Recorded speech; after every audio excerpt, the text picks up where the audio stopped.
Greetings, mortals, and welcome to another Tabletop Sandbox stream. Tonight we are going to be doing some more solo Cairn. If you are here with us to watch, you are welcome. If you are not here, you're welcome anyway, though you probably won't be aware that you're welcome because you're not here. But anyway, we have achieved a major milestone in our subscribers. If you are a practicer of certain religions, which is 666 subscribers. Personally, not a huge milestone for me, but you know, some of you out there might be happy about it. Not totally sure. But tonight we are going to, hello Zach, hello Neutromancer, welcome. I'm about to pull up the chat on my phone so I don't have to look over at that monitor, because I won't, if that's what I have to do.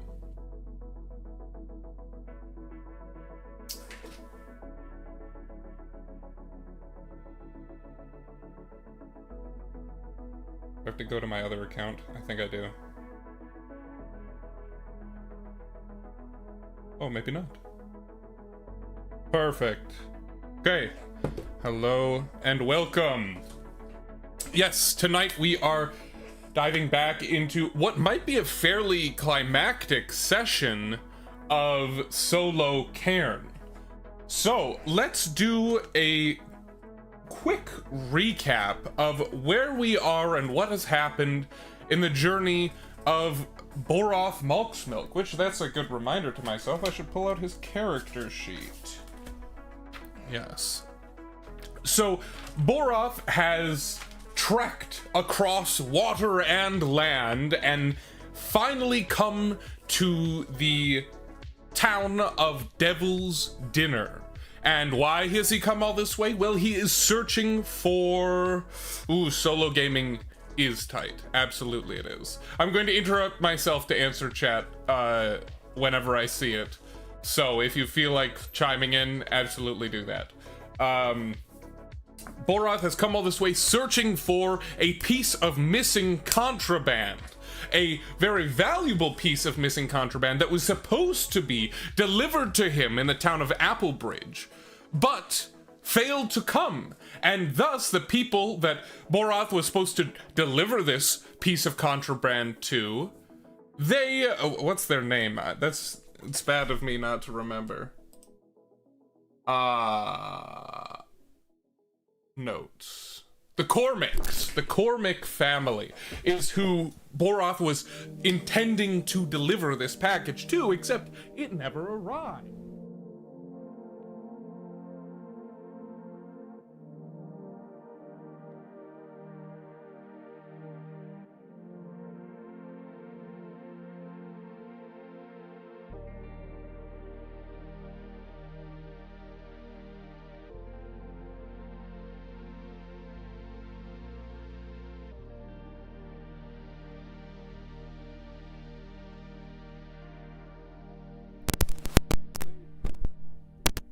Maybe I did.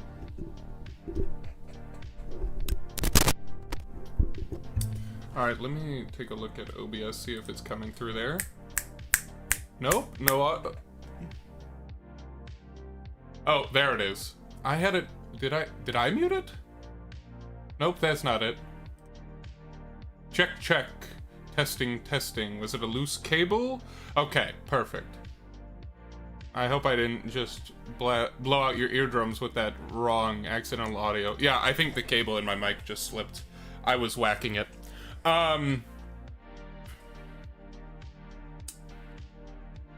Alright.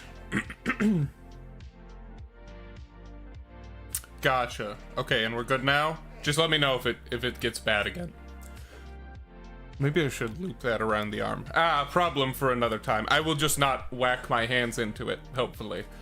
Where was I? Where was Boroth?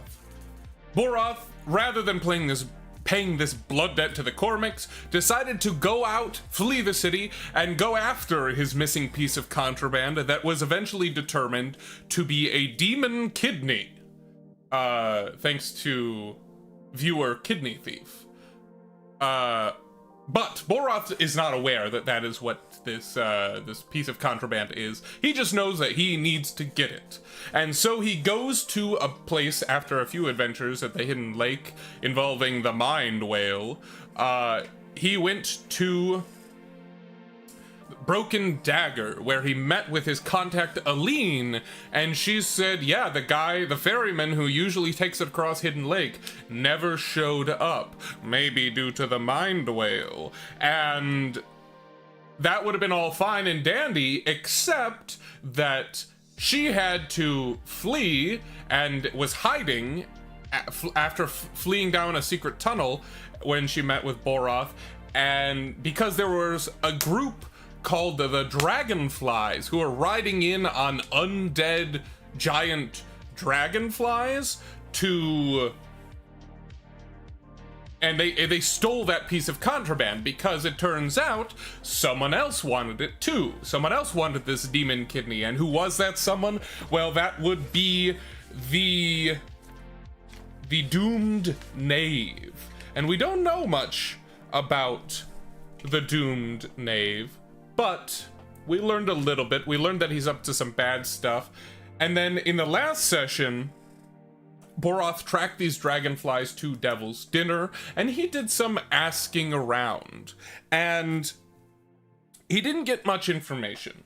He heard the name, the Doomed Knave, and he ran into a couple of the dragonflies at Regrets Reach Tavern, but he wasn't really able to get much information. In fact, he walked right into an ambush, almost, where they kind of cornered him and asked him what exactly his deal was, because Boroth, not that stealthy. Or at least he wasn't rolling very well. No, he's not that stealthy. He has a dex of 7. He's not good. But they asked him what he wanted, and he was like, where's this doomed knave fellow? I need to talk to him. He has something of mine. And they kind of laughed about it and told him, well, you can find him where he always is, at the ruined church at the center of town. But something else that we developed that Boroth does not necessarily know about is Ivena, who is the leader of the dragonflies, is actually serving the doomed knave against her will. We determined that she was bound to this church, this ruined church, and the doomed knave, if not responsible for its ruination, has kind of come in and taken over, and there is something that the doomed knave is using to control Ivena, and she is kind of forced to serve, and she is reluctant. Well, the rest of the dragonflies, we learned, are not so great, and maybe are trying to convince people to come to this culty area and lie to them and get them to sacrifice themselves or something along those lines. It's a very, typical kind of culty scenario. I'm not sure exactly what the doomed knave is going to use this demon kidney for, but I know it's going to involve cleansing or filtering blood, because that's what kidneys are for. So, as we kind of jump into this, well, Boroth is a cautious sort, and so I think that he is going to try and be as prepared as possible. He's going to get out his spellbook of Gate and know that if things go really badly, he can use that to escape. He has his dagger, which is his only sword. He's wearing his armor. He's going to take his shield. I think he's going to... I don't know, he might just consume his ration for the day, because that'll lower his load, so I no longer have to... So he'll have 2 free load just in case there's something that gives him a fatigue or he needs to pick something up. So he only has 3 rations left, or he'll just drop it off. Either way. But yeah, he's gonna do some surveying of this ruined church to see if he can gain any more information about it before he just walks in the front door. And so I think that first of all, we're gonna see if he can do it unseen, and I'm going to roll a dex save for him. 6! That is a success! Awesome. And now what we are going to do is we're going to see if there is anything for him to discover. I think that the first floor would be mainly kind of the sanctuary of this ruined church, where there are the pews and the pedestal where the preacher would have given his sermons. But I think now it's probably a common house. There are holes in the ceiling, there's shattered stained glass, and it is kind of a burned out. The only thing that stands tall is kind of the blackened spire with the symbol of some god. So I'm gonna roll and see how many of the dragonflies are hanging out here.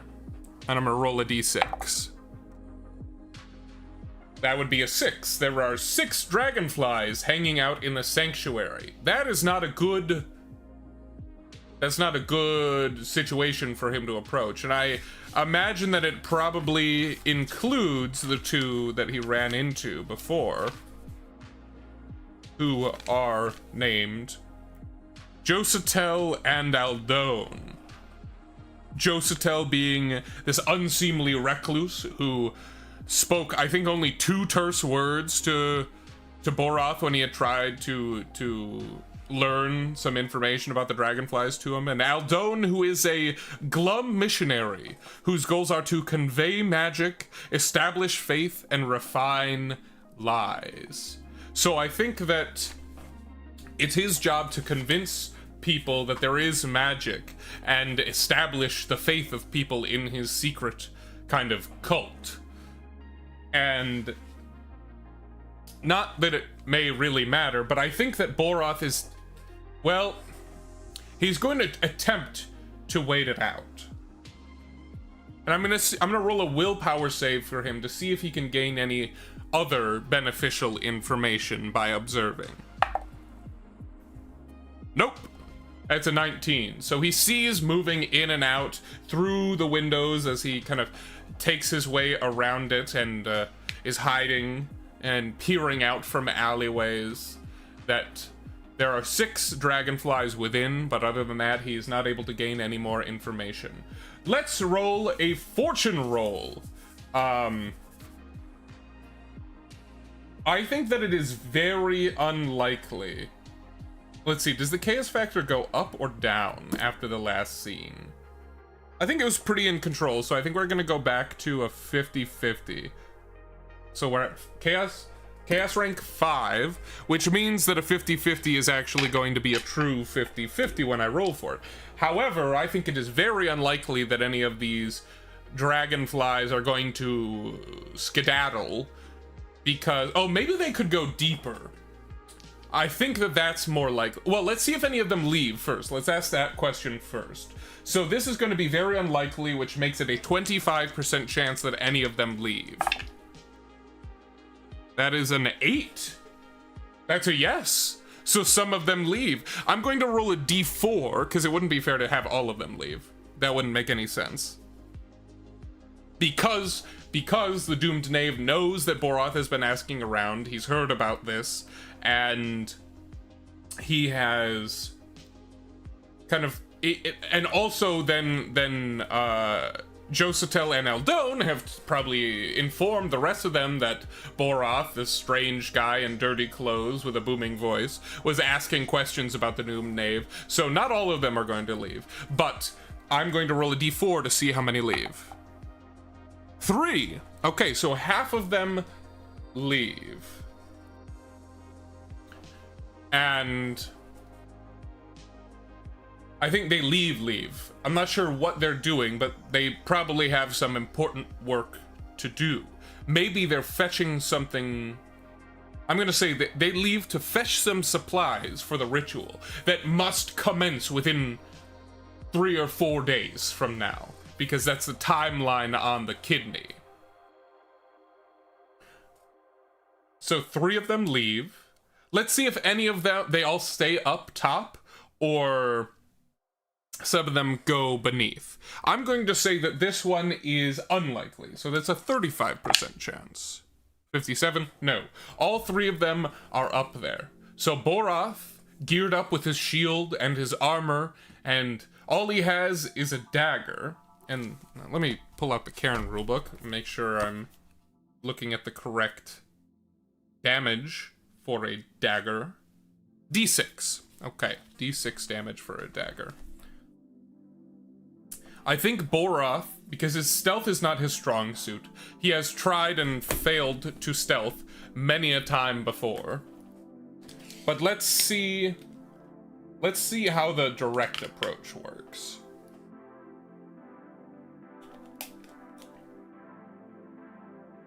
Borath is going to, well, he's going to see how close he can get quietly, so I will roll a dex save for him to determine that. 1! Natural 1! That's good in Cairn. So, I'm going to say that he kind of, the first that these dragonflies have any inkling of him is when his silhouette fills the doorway, and in a booming voice, he says, "I've come to see the Knave. Will you arrest me in my journey, or will you let me pass?" And they all kind of jump up, and some of them grab their swords. One of them grabs a crossbow, but they weren't necessarily ready for this, so I'm gonna say it's not cranked. So Borath has a little bit of time to react if things go down. But he kind of stands there, kind of holding the dagger up against the inside of his forearm, shield in front of him, but just kind of casually there. Not inviting a fight, but ready for one. And he looks over all of them. I'm gonna roll a fate on the fate chart to determine, are Josatel and Aldone 2 of these 3? That's what I'm curious about. I'm gonna say it's a 50-50 shot. 68? No. They are not here. So these are rando dragonflies. Because I've decided that Evenna is going to be somewhere deeper. She's like a more challenge than these basic dragonflies. So she's gonna be deeper in this dungeon, as it were.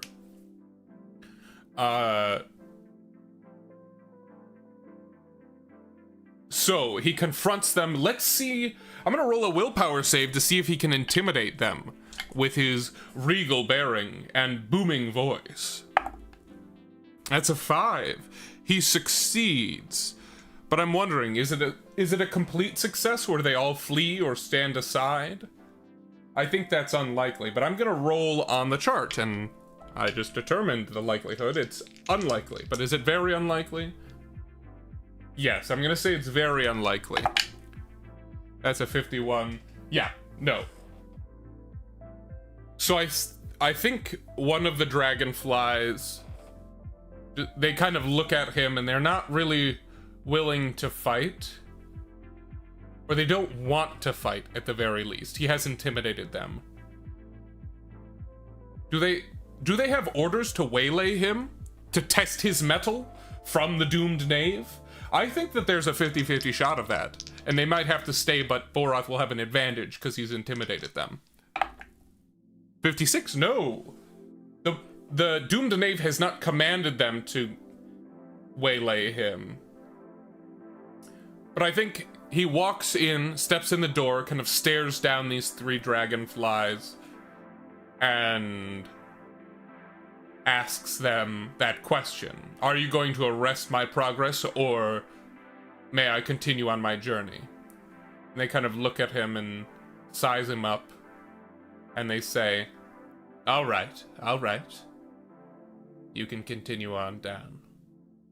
And Borath is kind of like, oh, down.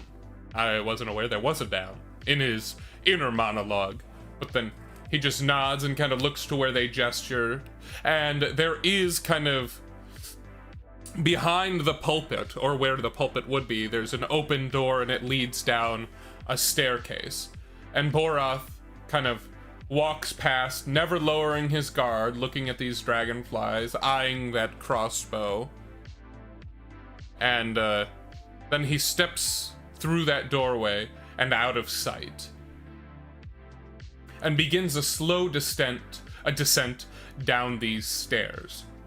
And now he knows that it is a bad idea to let these people potentially come in behind him. And so I think what he is going to do, kind of pats the spellbook of gate where he has it tucked, maybe even within his armor for quick access. No, probably not within his armor, but in a in kind of a bag strapped under his side, I think.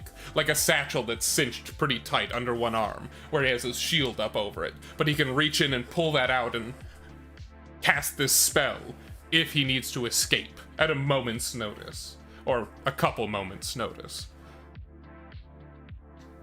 But he kind of heads down this staircase, and the light of day outside, or perhaps afternoon, begins to fade away as he steps down these creaky stairs and arrives at a stone or cobblestone floor.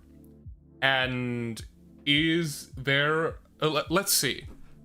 I want to go into Perilous Wilds, and if it doesn't get too boring or take too long, I want to do some random dungeon generation, because that is a really fun thing that I like to use Perilous Wilds for. Usually I use it in prep, not on the fly, but let's see what we can do with this. Let's see.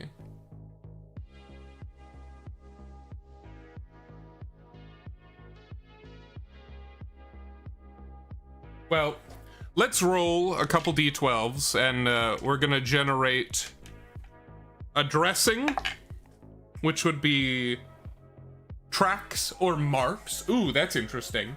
Okay, so I think as Borath goes down, let's see. I'm gonna write level 1, because the upstairs isn't really part of the dungeon, right? But I'm gonna write level 1, and I'm gonna make a note,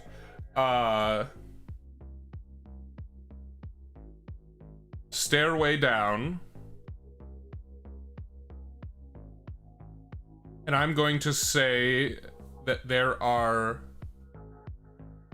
claw marks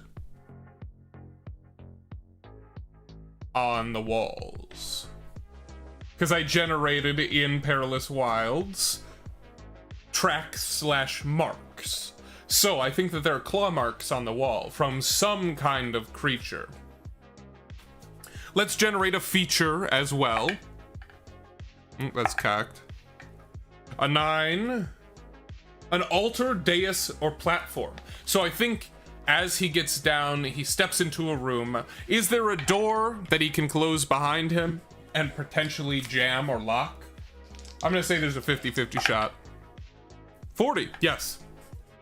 So he steps in through this door, and he is greeted immediately. He's keeping his wits about him now before he's worrying about jamming the door, and he is greeted by the sight of an altar.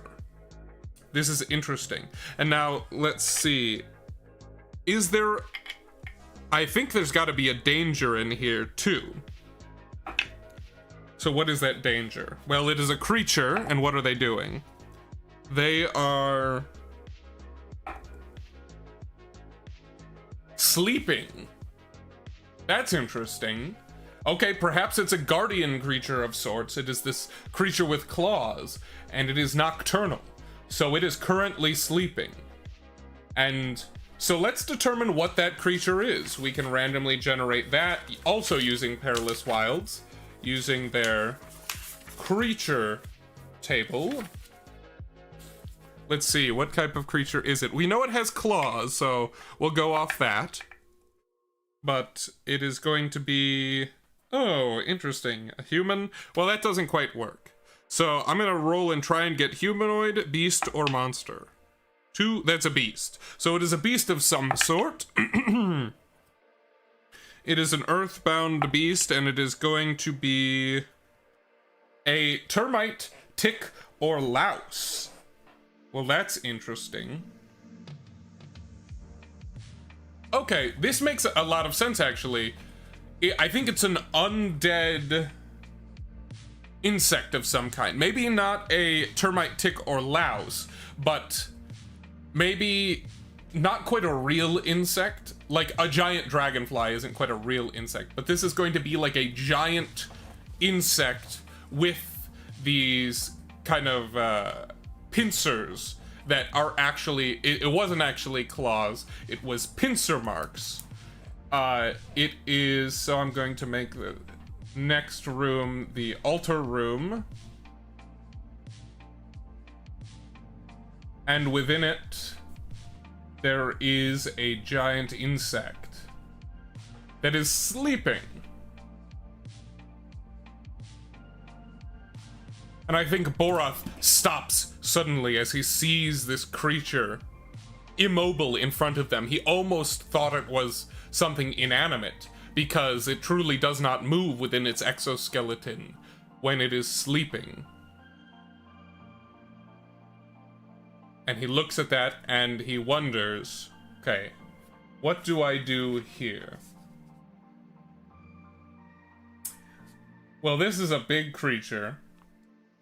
I mean, probably the size of like a big dog, like a Great Dane, except it would be a little bit lower to the ground and a little bit longer than a Great Dane.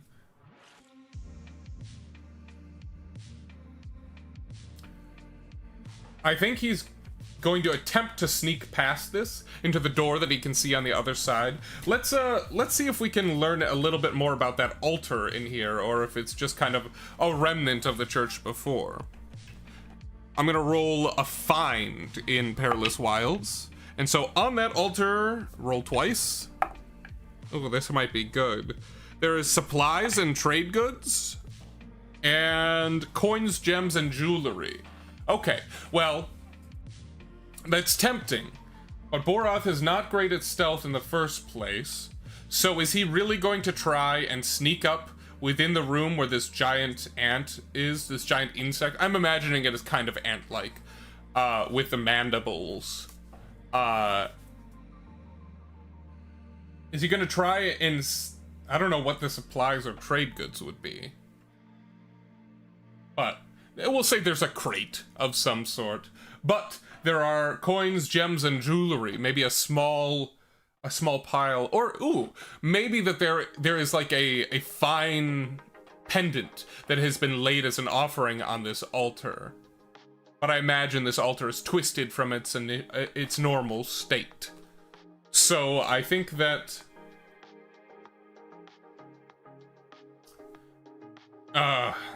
how smart is Borath? I'm gonna roll a willpower save for him. See if he's stupid enough to do this. We're looking at a 10 or lower. Nope, that's an 18, so he is going to try and steal this pendant. Make himself a pretty penny. Because he's down to his last gold piece. So, let's see how his dexterity save goes, trying not to wake this creature up. That's a 2! He succeeds! Excellent. I'm not going to make him roll twice. So he sneaks up. There's a sleeping giant insect in the corner, and he manages to lift ever so carefully this pendant, kind of slip it into the bag, a side pocket next to the book, and then he steals away towards the next door. And I think the people upstairs were probably waiting to hear the sounds of him fighting this beast, but he managed to avoid it.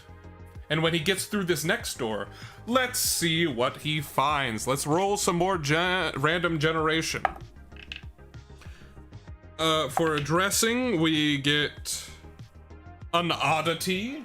Interesting. Let's go to page 50 to generate that. What is the oddity that he finds? 1. A weird color, smell, or sound.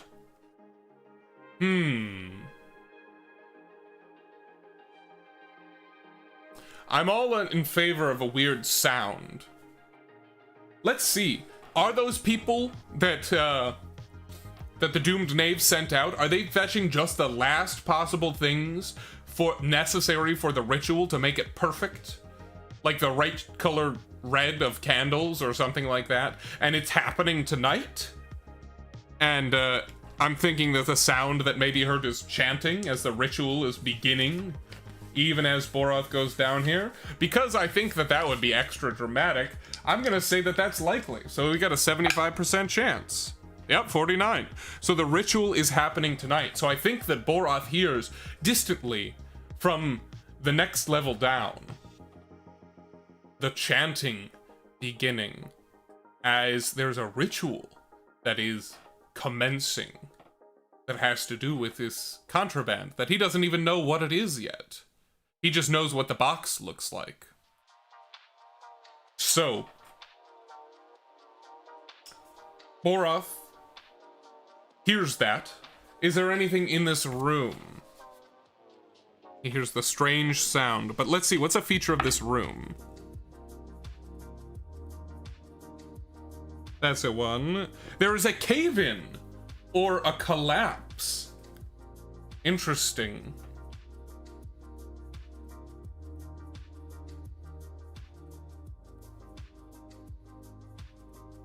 Now, is it into the lower floor or is it to the top floor?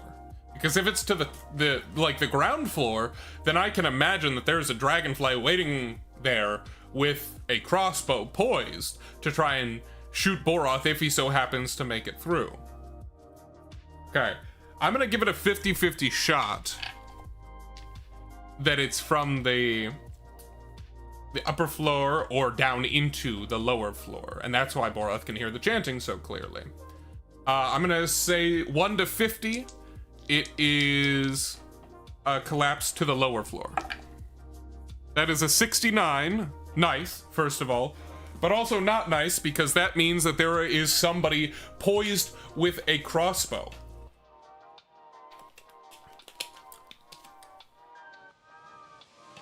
And they probably have the angle on the door. So I'm gonna say it's just a dexterity save to see who acts first in this combat. The dragonflies above or Boroth. They did let him go by pretty easily, and this is probably why. They were trying to get the drop on him rather than him getting the drop on them. So let's see how Boroth does on this dex check. That's a 2.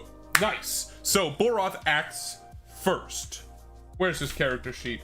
What are you gonna pull out, you beautiful bastard? He just has a single dagger. And so he kind of steps in to this room and sees that there's a collapse and sees immediately that there is a dragonfly there who is poised with the crossbow, and I think he's going to throw his shield up in front of him, and he's just going to try and barrel through and knock through the next door across the room and get out of range of this. And so he's just going to try and push through, but get his shield up to defend and make his way through. So I think this is a strength check to try and bust through that door before they can get a shot off, or at least hit him with a shot. So this is strength. This is his forte. He's got a 15. That is an 8. So I think that he throws up a shield just as this happens, and the first crossbow bolt dinks off the edge of it. And as they're gaming for a better angle on him, he rushes across the room and, using his shield as a battering ram along with his shoulder, crashes through this rickety door into the next chamber, out of danger, at least from that room. But let's see, what does he fall into? Is there a danger here? I'm gonna roll. I think there's a 50-50 shot of there being an immediate danger in this room. Yes, there is. That's a 15. So what is the danger that he runs into in this room? 12. Roll. What is 12? Entity. Ooh, an entity. An entity is not just a creature. An entity is, well, we'll see. This might be the ritual room. He might have accidentally just stumbled down the stairs into the lower floor ritual room. Let's see. 1. An alien interloper. Interesting. Gotta love these random table rolls. Alien interloper.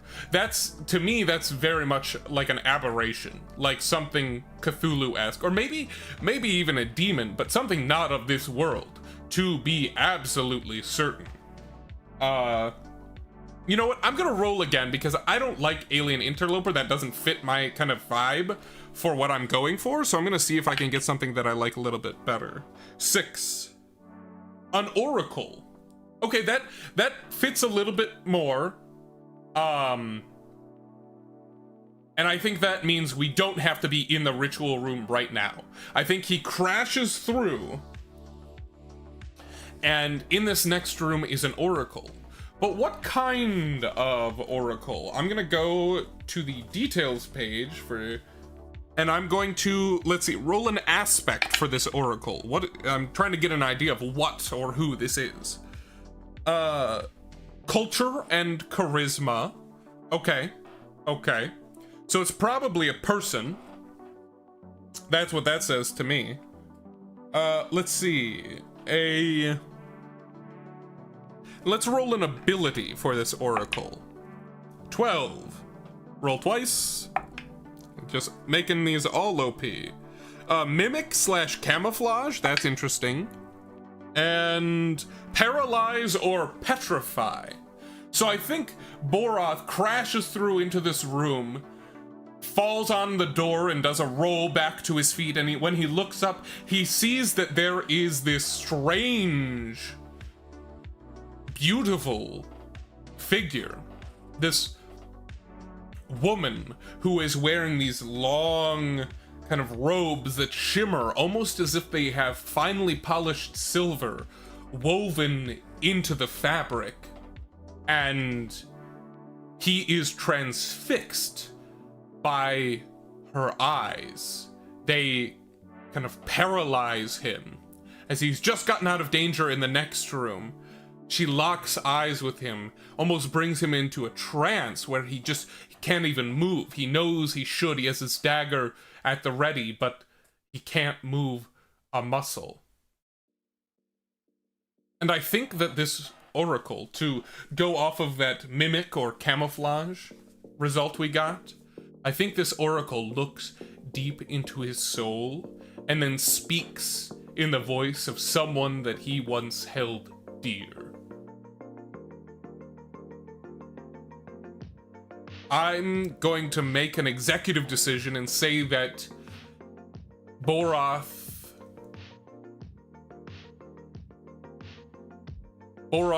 had a daughter once, and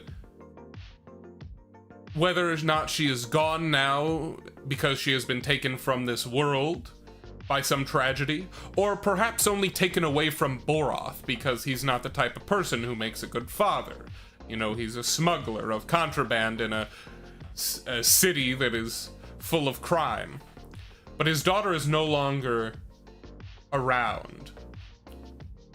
But is this paralyzing gaze and then this heart-wrenching voice of his young daughter, exactly how Boroth remembers it, that is spoken to him by this oracle. And she says, "Why have you come here, Father? Why? What did you think that there was to gain? Or a fool?"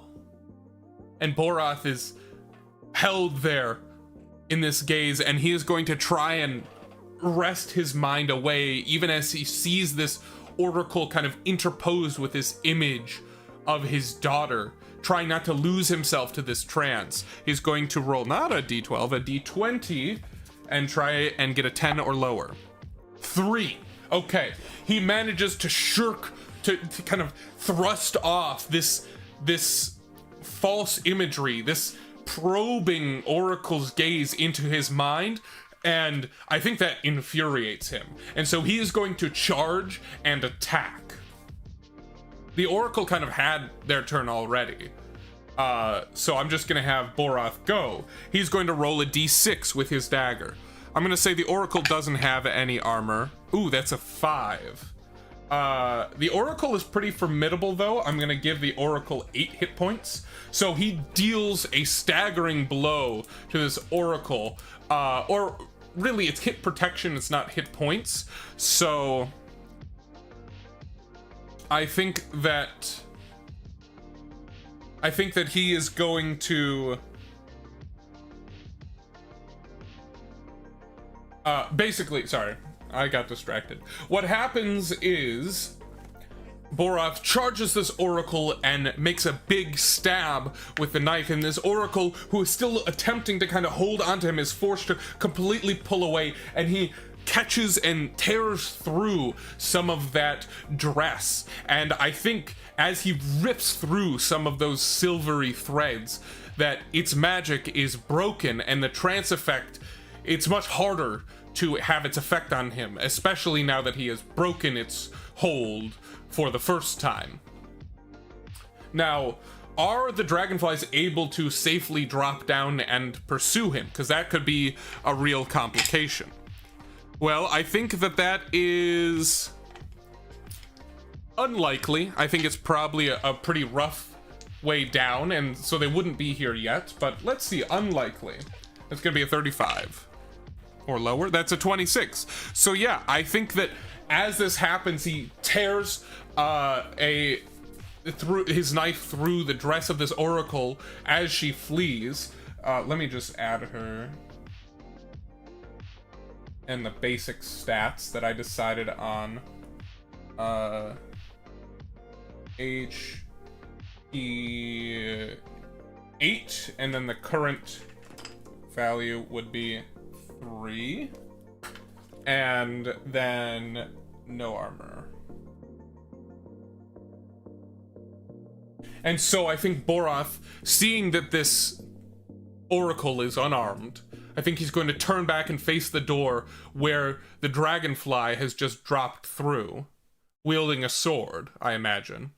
And he's going to try to hold that doorway, so he only has to face one of them at a time. And because this is kind of a new combat, I'm going to have him roll a dex save to see if he can recover quickly. Nope, that's a natural 20. So he's able to get up to the door, but they're able to strike first. And with a sword, that is a d8. So they are going to try and strike out at Boroth. He has 2 armor and only 3 HP. Oh no, this is terrible. 7! Oh my gosh, that's bad. Okay. Oh, that's rough. Okay, so Boroth reduces that to 5, takes 5 damage. He now has 0 HP, and his strength goes down to 13, and he has to make a strength save to avoid taking critical damage. That is a 13 on a 13. That is exactly what he needed. Excellent. So he does not take critical damage. He is still able to continue fighting. And so it is his turn to strike out against this dragonfly. Oh, they have 2 armor too, because they're wearing chitin. So this is going to be rough for him. That's a 4. Okay, so he deals 2 damage to this dragonfly who has dropped down. And he's kind of holding them in the door, and the one up above who has the crossbow doesn't really have a clear shot. And so I think this continues to rage on. And I think that the sword swings down at him. Oh, wait. Does Brigandine only give 1 armor? Because he has a shield, too. I think Brigandine must only give 1. Because otherwise I would have more armor. Where is this? Brigandine is 1 armor, and a shield is +1 armor. Yeah, so he has 2 armor. That was correct. Unfortunate, Boroth. Unfortunate. Here comes another swing. 8! Oh, man. Boroth is not doing hot. Okay. So, he takes 8 more damage, drops down to 5 strength. has to roll a 5 or lower strength save to avoid critical damage. That is a 17. So Boroth is basically stabbed in the gut, and he drops and is just wheezing and panting as they found an opening in his armor and dropped him. And Boroth is just he went up against this whole thing all by himself, and I guess that's how it goes. Shows you how dangerous Cairn is. But I'm not going to end our story just there, because that would be unsatisfying. So what I'm going to say is that Boroth falls unconscious, passes out from the pain of his wound, and when he wakes up, he will still have 5 strength, but he will have his 3 HP back. But that's small comfort, especially where he's going to find himself. And we will come right back after a short break with Boroth waking up in the room where the ritual is happening. I'll see you shortly.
Welcome back.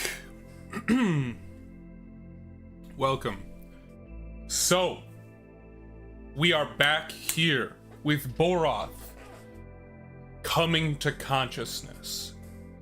And as he does so, he looks around and finds himself in truly dire straits. He is bound to a wall with manacles. He has been stripped of his armor, his weapons, his gear, and he sees it all kind of piled up in one side of the room, out of reach. He sees that he is not the only one in this position, that on the wall to either side of him, there are, let's see, 5 others who are similarly disrobed and in a compromised position of being chained to this wall. And as he looks in front of him, he sees potentially why. There have been these steps constructed, and this large funnel opens and tapers down to a small opening which is fed by kind of this rubber tube tied tightly to the demon kidney that is ready to filter blood and feed it into some kind of creature, or rather an entity, because I think that this, oh no, where did my Perilous Wilds go? Oh, here it is. Perfect. This is the alien interloper that I rolled earlier and decided to ignore. There is this strange creature that looks like a mass of gemstones and writhing flesh and just strange things that almost look like appendages and fingers and noses and hands and faces and eyes, but it's really none of those things. And if you look at it for too long, it makes your mind ache. And so Boroth finds himself looking at the figure who is standing nearby. The figure he can only assume is the doomed knave. And the doomed knave stands just kind of watching this creature as it lies there, twisted and still. Even though it seems almost to shift as you watch it, that's more a product of your own mind attempting to comprehend it than it is the creature being active. And this demon kidney, the funnel to the demon kidney, is hooked up to some kind of orifice and is prepped to funnel blood through this kidney and into this entity, whatever it might be. And the doomed knave laughs. The time has finally come. I will awaken the Great One.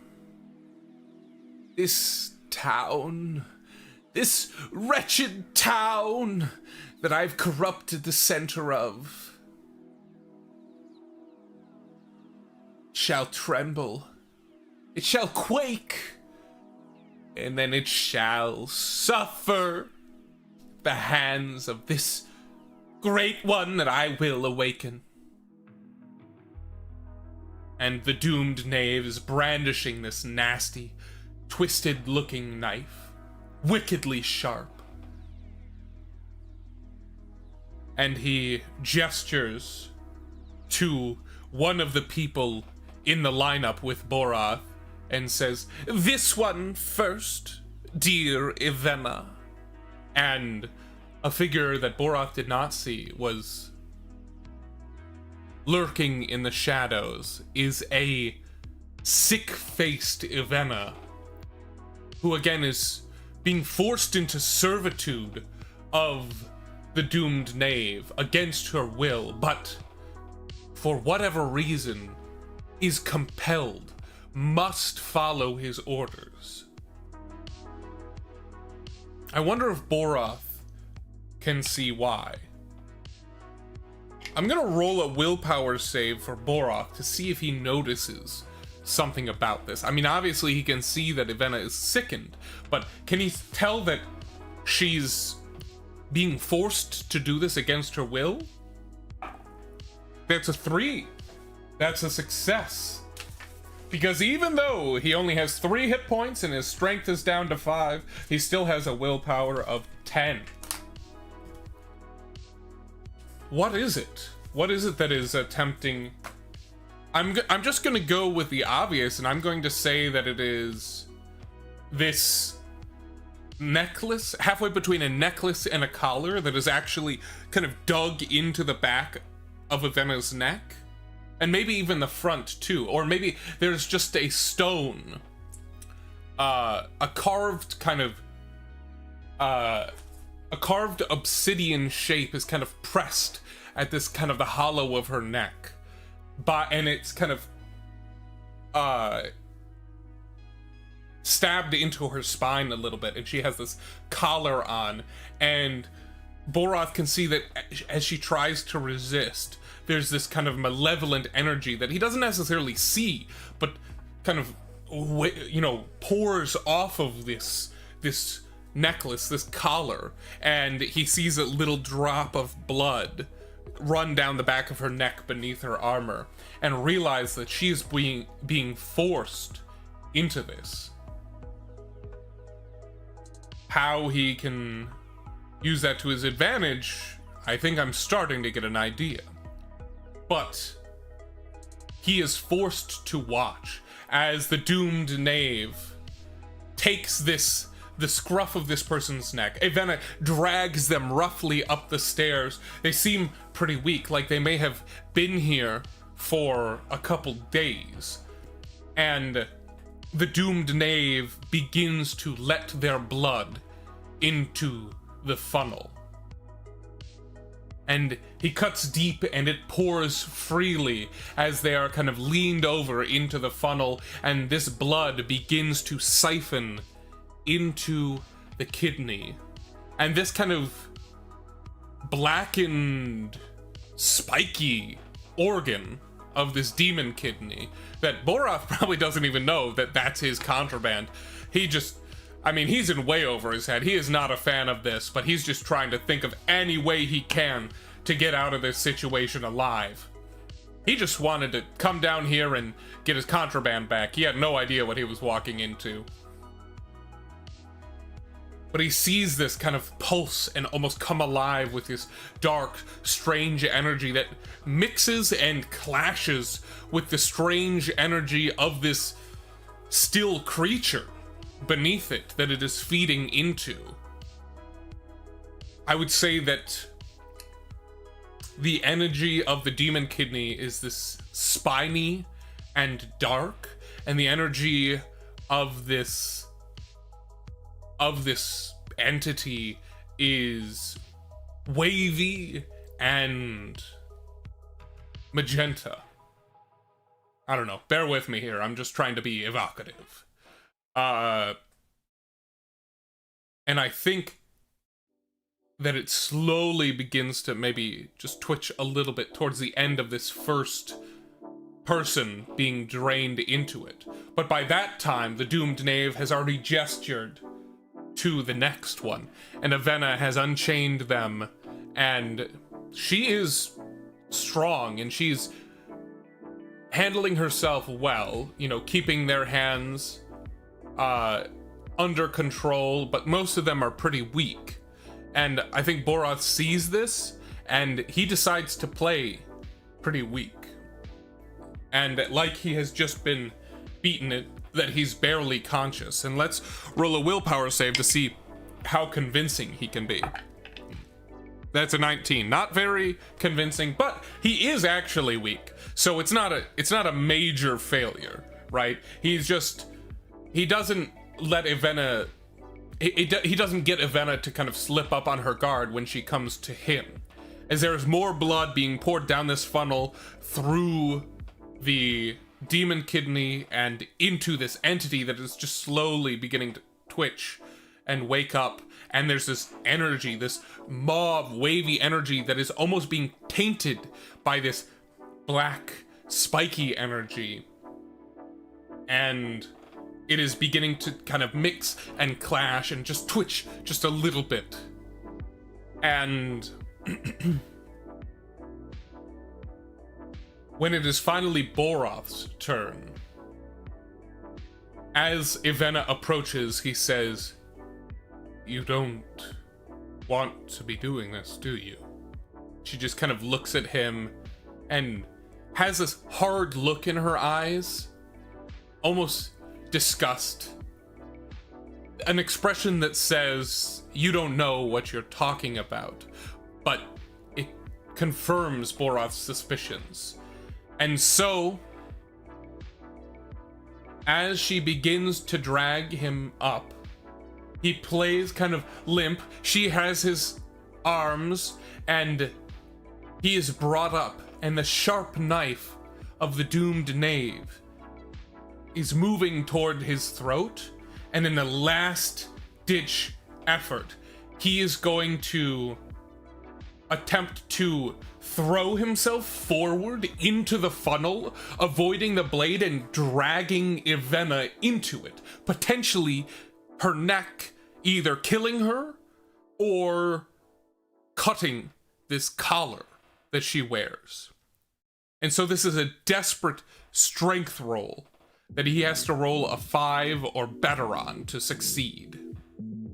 And if he fails, this may be the end of Boroth and the end of this story.